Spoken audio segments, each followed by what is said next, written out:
Hello class, today's lesson is going to be on the drill press. Now the drill press is primarily used for drilling holes, of course. And I'm going to go over just how it works, all the little components on it, and how to keep yourself safe while using it. So let me bring you in closer so you can see it. Okay, so here's a couple of the important features on the drill press that you need to know. First of all, here's the chuck right there. And what the chuck does, it holds the drill bit that goes inside, you know. And here's the drive pulley, and that basically lowers the chuck, which has the bit. That's what you do when you drill a hole, and this spins around really fast. So you can just lower it and drill a hole through it. The tabletop is right here, so you put your piece of wood flat on the tabletop and you're ready to drill a hole. You have the motor and back, which is right here,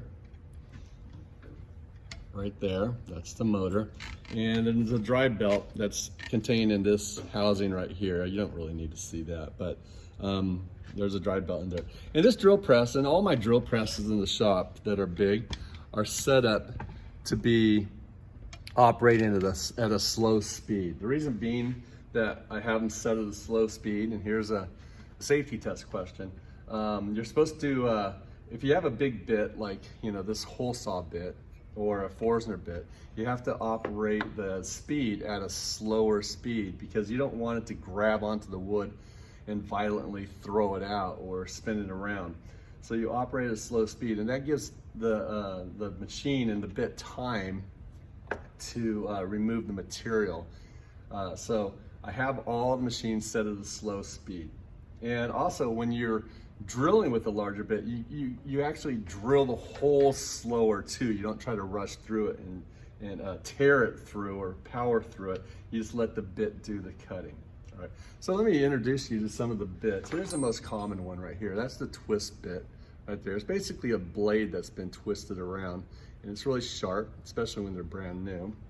This is one of my favorite ones. That's called the Forstner bit. This is a more beefier type bit, really strong, does a really good job drilling precise holes, and since it's really strong, they don't get bent much and they last a long time. Here's a spade bit. I call it a spade bit because it looks like a spade, like in a deck of cards. This is really good because it has a large or a long guide on it. You can see it right there. So that will track the hole nicely. It doesn't like drift one way or another.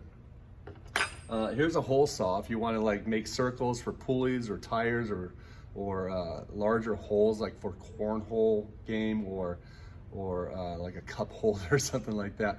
Use a hole saw. These come in various sizes. I have one that's 6 inches in radius. And sometimes we use this countersink bit, and if you like attach a screw to a piece of wood that you want to be below the surface of the wood, we use a sink, and that's what it looks like. It looks like a little capsule or something like that. Okay, so let me put this aside. Now, when you're drilling, I'm going to put in my favorite bit, which is the Forstner bit.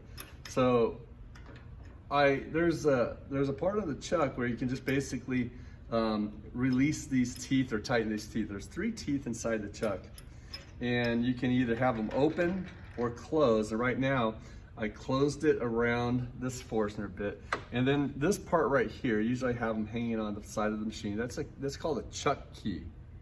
So it's called a chuck key. It looks like, think about a car key, but it's called a chuck key.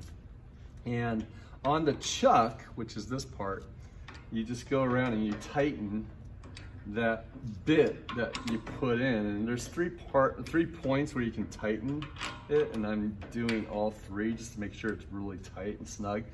And remember, here's a safety test question. If you leave that chuck key in and turn the machine on, it could get thrown out at you, or it can wrap around. In fact, look at this wired cord is all tangled up because one of my students a couple of years ago left the chuck key in, and it wrapped around the chuck and the bit, and it kind of like threw the machine. It like, you know, it made the machine like spin violently, like, you know, like 90 degrees.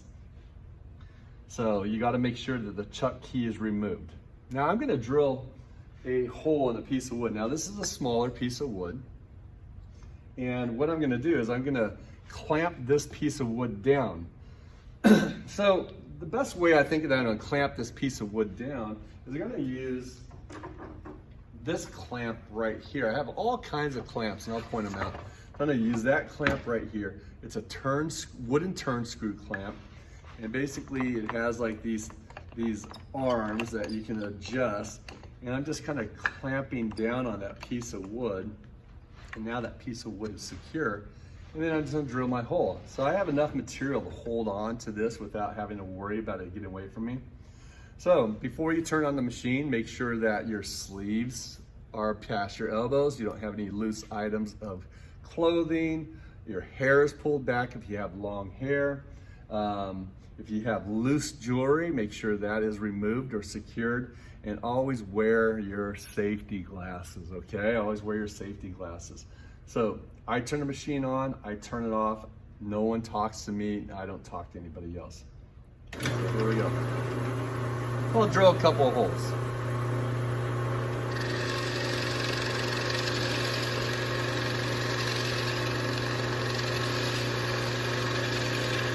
When you listen to the sound, you can kind of tell when it goes through right there. I'll drill one more.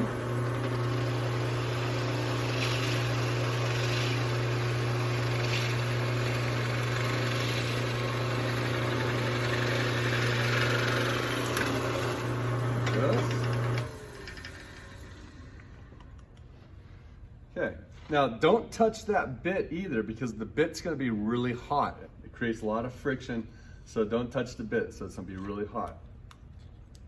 All right, so there are the holes that I drilled, and it does a pretty good job. All right, with the Forstner bit.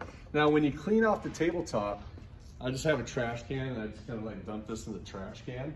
But when you clean off the tabletop, don't use your hand, because you might like scrape it on something that's jagged, like a splinter or even like maybe a metal shard. And you might brush your hand across the bit too. So always use a brush when you clean off the tabletop. All right. So I'm not gonna go into like all the detail, like what this one looks like when I drill a hole, but basically it makes a shape like this, and it drills a hole like that. So you can either use the hole, the void, or the actual like circle. So that's what that looks like. And the twist bit, which is a little smaller, it's more common, that just drills small holes in any size that you really want. Well, not any size, but a lot of size. Okay.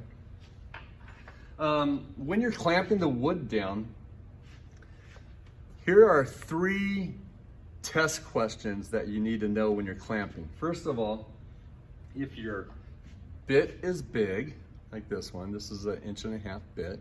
If your bit is big, you need to clamp it. Now you can clamp it with like a turn screw clamp, hold a piece of wood. You can clamp it with like this C clamp, that's like with a vice C clamp. You can also clamp your piece of wood down with a C clamp. And there's other clamps too, but these are 3 major clamps that we use in the class a lot. So clamp your wood down if your bit is big. The other thing is, if your piece of wood that you're drilling is small, you clamp it down. So, because I don't want to hold on to this piece because it might get away from me, it might hurt my hand. So if your piece of wood is small, you also clamp it down.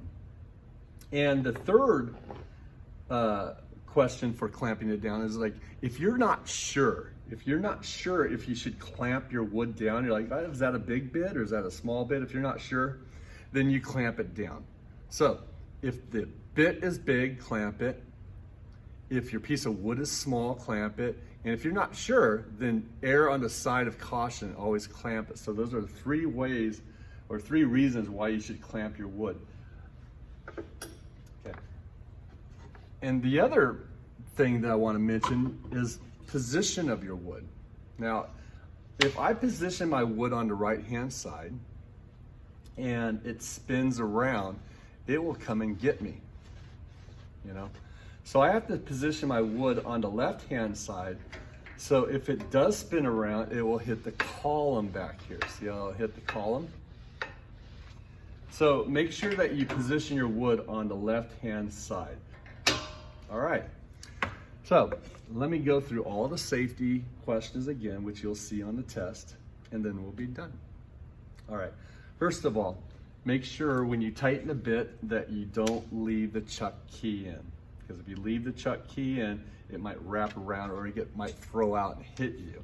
So don't leave the chuck key in. When you clamp your wood down, if the wood is small, clamp it. If your bit is big, clamp it. And if you're not sure, clamp it. After you're done drilling your hole, don't touch the bit because it's going to be really hot, especially if a lot of people are using it. Don't touch it, it'll be really hot. Clean the tabletop off with a brush, because you don't want to like brush your hand against the top of this bit or the bottom of the bit, or get any splinters or jagged pieces of material into your hand. So use a brush when you're cleaning it, okay? Don't leave the machine until it comes to a complete stop. And what else do we have? You're the person to turn the machine on, you're the person to turn the machine off. And don't get distracted by talking to anybody while you're using this machine, and don't let anyone talk to you while you're using this machine as well. All right, so there's the drill press. It's not a hard machine to use. Just remember to clamp the wood down and be safe. That's it.